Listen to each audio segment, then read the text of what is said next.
జాంబవంతుడు బుద్ధుడు, మాతంగులు రవిదాసులు, అశోకుడు, అరిస్టాటిల్, ఆదిమ మహాపురుషులంతా చెప్పిన ధర్మం ఇదే, తాత్విక రూపం ఇదే. పూలే మహాత్ములు, మండల్ మహారాజులు, బాబాసాహెబ్ జగ్జీవన్, కాన్శీరాము, కరుణానిధి చూపించిన బాట ఇదే, సామాజిక న్యాయం ఇదే. ఆహా, మహనీయుల మార్గము మహాజన, మరిచిపోవద్దురో మాస్టనా.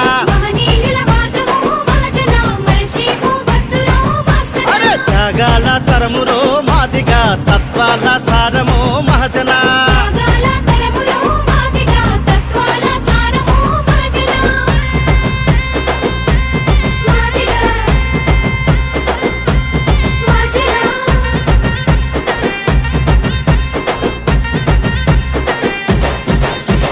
రాజ్యాంగ స్ఫూర్తంటే ఎవరి వాట వాళ్లకు, ఎగుడు దిగుడులుండద్దు, ఎక్కువ తక్కువ మింగద్దు. మనమెంత